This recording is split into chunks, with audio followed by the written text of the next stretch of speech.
Peggy 18.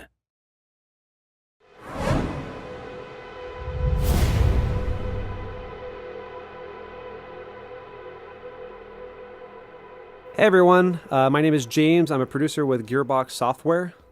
Hey, my name's Joel. I'm from 2K Australia. In case people haven't seen the news lately, 2K Australia and Gearbox Software are collaborating on an all-new Borderlands title called Borderlands the Pre-Sequel. Now, this is a full new standalone Borderlands title which is coming to Xbox 360, PlayStation 3, and Windows PC in the fall of this year. And we're here to give a run-through of the demo that we prepared for PAX East earlier this year. So why don't we get stuck into it? Yeah, all right, so right now we're looking at Athena, who is one of the new playable characters. She's a sort of a famous NPC from Borderlands 1 DLC, the General Knox DLC. Right now we're putting our skill points into the Phalanx tree, which enhances her kinetic aspects, which is this energy shield that Athena has that allows her to absorb attacks from enemies and throw it back at them. All right, let's go ahead and get looting. Over here we have one of our new loot chests. We're going to go and open up and we're going to see what we've got inside. All right, looks like we have one of our new cryo guns. Cryo is a new ice elemental that we've introduced in the pre-sequel. Fires ice bullets that allow you to freeze enemies and shatter them. We also have the laser gun, which is a new gun type. So it has different kind of laser attacks. Each manufacturer has their own kind. Right now we're looking at the Maliwan laser gun, and we might run into a couple of different types later on that we can show off. This is the Oz kit. This is an O2 kit. You need O2 because you're on the moon surface of Pandora's moon surface, which is Elpis. And Elpis is just like Earth's moon in the sense that there's a very thin atmosphere, very low gravity, so you need oxygen, but there's not really much on the surface. Looking at our other playable character, Wilhelm, you might have seen that there's a sort of a shimmering bubble over his head. That's his oxygen bubble. That allows him to breathe on the surface. The entire time that you're out there, you're losing oxygen, but don't worry. We've got plenty of stuff in place to make sure that you always have opportunities to get more O2. Case in point, we've just found one of the air geysers. You run on top of one of these things and it's going to fill up your oxygen. This is really important, not just because you need oxygen to breathe and live, but because we have some new features that we've added that use oxygen. Joel, why don't you tell us some about that?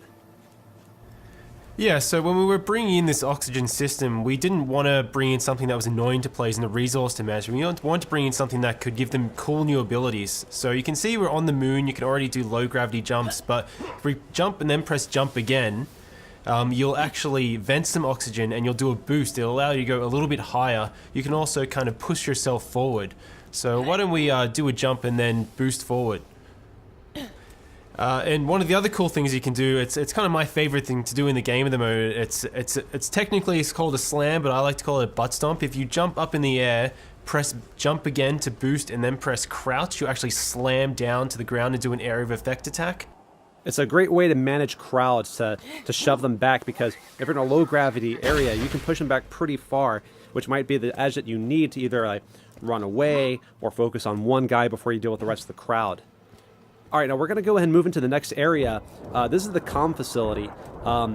There's a signal that's being jammed that you need to take care of so that you can get back up to Helios, which is the moonshot facility.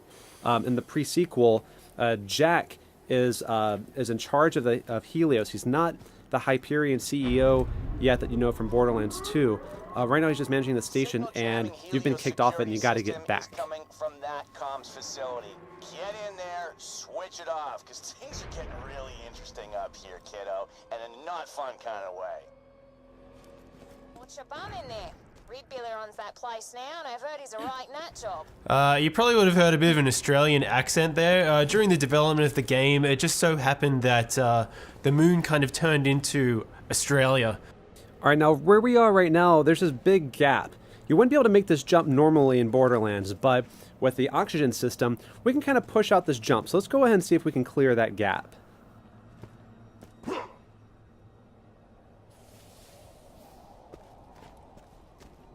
All right, Athena, you're up. Get plenty of O2 so you can make this jump.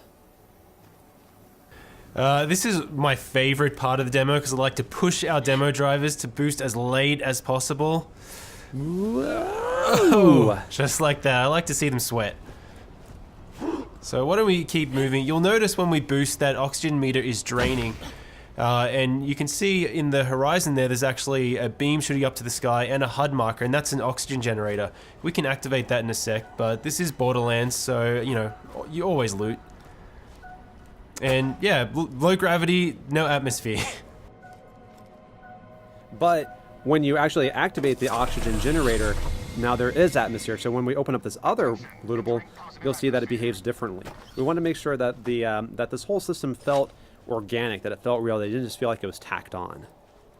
This comes in really important because with things like incendiary, if you set someone on fire inside of a building with atmosphere, they'll burn. But if you set them on fire in an area with no atmosphere, they won't. So you kind of have to make some, you have some interesting opportunities. But these guys up here, I'm sure they're up to no good, so let's throw some grenades at them.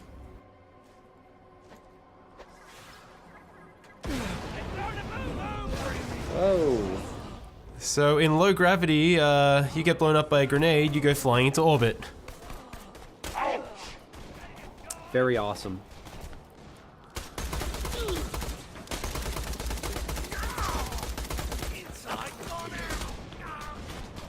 Now you'll see these guys who are outside of the oxygen dome, they're wearing the same bubble that you are, and if you manage to get a headshot like that, they'll actually start venting oxygen and become vulnerable. And this really brings tactics into play for the player. So you can come into a space, and if you have a really kick-ass incendiary weapon, you can choose to turn on the oxygen, or you can try and take out their bubbles that way. But why don't we take a chance to have a look at our co-op buddy Wilhelm. So people probably remember Wilhelm from Borderlands 2. It was the big robot that you fought right at the beginning, the first big boss. In this game, he starts out just as a man because this is his origin story as well as many other characters. And the really cool thing is, as you're building out his skill tree, not only do you gain new abilities, but you actually visually change him as well. You get robotic arms, robotic legs, shoulder-mounted rocket turrets. You're essentially building out his skill tree to tell the story of how he became the boss you fought in Borderlands 2, which we've had a lot of fun making. But I think it's probably time to show off our first new action skill for Borderlands the Pre-Sequel. What do you think, James? Yeah, it sounds like a good idea. We're coming up on the barrier here for the comp facility. This is being run by the Scavs, which are the scavengers. They're essentially moon bandits. They're not going to let us in without a fight. They're even bringing out some heavy hitters, some turrets, but luckily we've got our Aspis to help us with that. Let's try to absorb as much damage as we can and throw it back at them.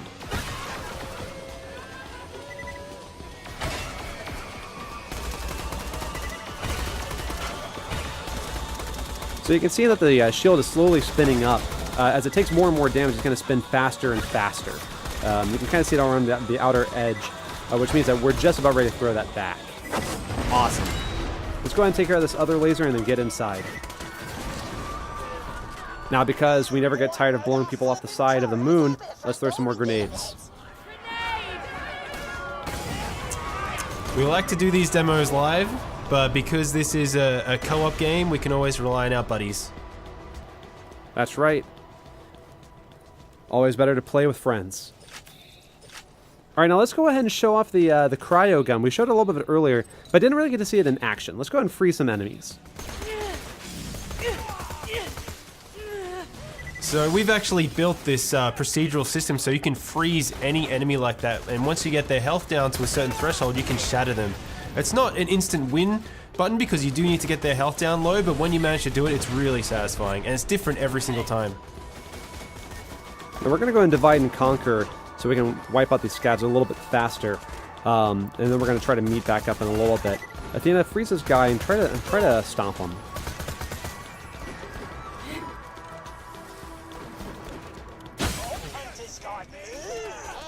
Athena had a good tactic there. If you manage to get really high, your butt stomp will actually do more damage. So if you freeze someone, you can butt stomp down and shatter them from above. Now, you can do more than just freezing them while they're on the ground. We've got some jet fighter, some sort of jetpack enemies. Let's try to freeze them while they're in the air.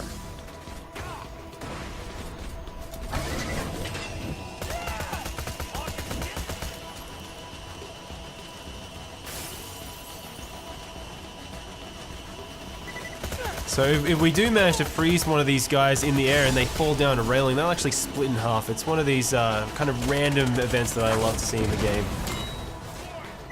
This is also a new enemy, the Badass Outlaw. Now, this guy's pretty big, and because of the low gravity, if he charges into you, he can actually knock you pretty far. But when you shatter him into a million pieces, that doesn't really matter too much. It's very satisfying. I bloody want you to live, so I can snap your smug neck myself. You all right? Thanks, but let's feel keep this free just to be between killed by any of my highly professional men. Now, we did get a new skill point while we were out there, so let's go ahead and allocate that. We're going to put it into the ultimate skill in this tree, which is Wrath of the Goddess. This will allow Athena's shield to bounce around multiple enemies inside of a sort of like a close circle. This is a great way to manage crowds. Oh, Wilhelm, it looks like he got something. What is that? So that's the Dar laser. That's kind of like a bolt laser. Athena, you picked up the Maliwan beam laser before, and as James said earlier, you have multiple manufacturers, you have the procedural weapon system, so players can expect to see a whole variety of different types of lasers when they play the game.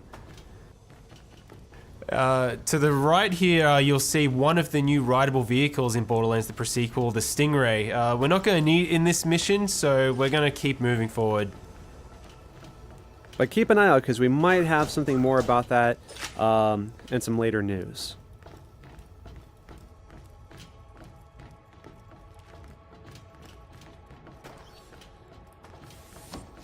Alright, looks like we found another loot chest. Let's pop this open and see what we have.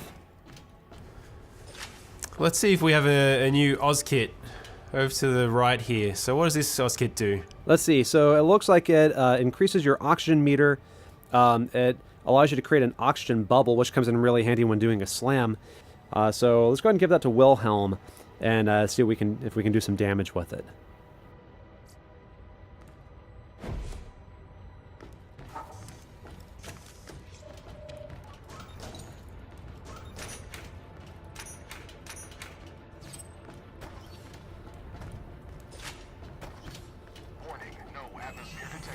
So the Eye of Helios is charging up now, and it's actually firing into the surface of the moon, which is probably not such a good thing when you see bits of the ground kind of floating above you like that. Probably a good reason for us to get back up to that space station as soon as possible. Alright, so we've got a group of enemies coming up, and so we're going to use our buddy Wilhelm to help us charge up our shield so we can get it going. Because you can use friendly fire to charge up Athena's shield. Let's try and take out all those guys at once. Nice. Awesome. Alright, Wilhelm, yep, butt stomp time.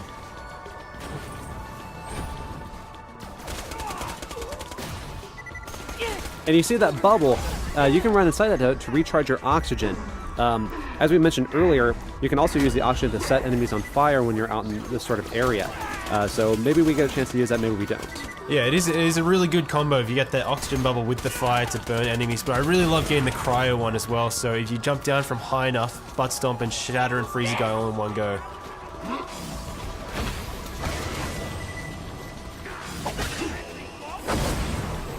Why don't we try and get some more butt stomps happening? I never get tired of it.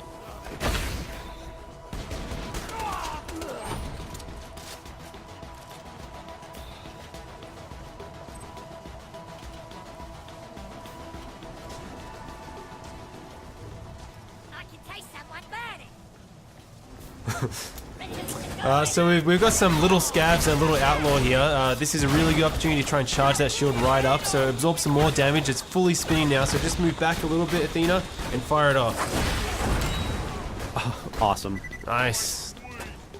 Now, there's a lot more resistance in this area than we planned. We might need a little more help on this one. Who could help us out, possibly?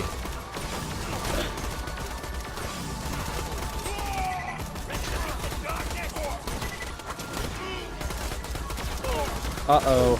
Alright, we really need some help now. We need some help.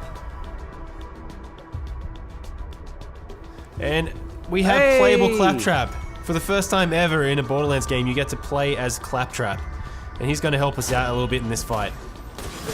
Thanks, buddy. Alright, let's wipe these guys out.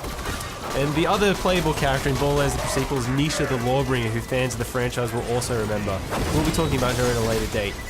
Beautiful, frozen, badass outlaw.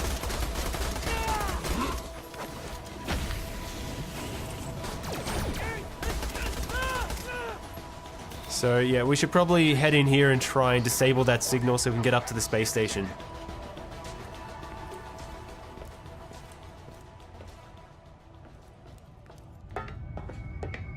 Yes, finally, a proper bloody fight.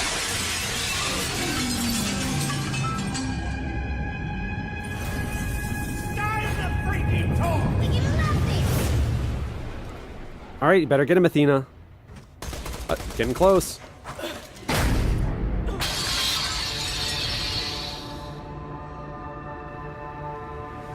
Did we mention low gravity already? Awesome. Well, hey, thanks everyone for staying tuned for Borderlands the pre-sequel coming to you this fall. That's spring for all the Aussies out there. You coming?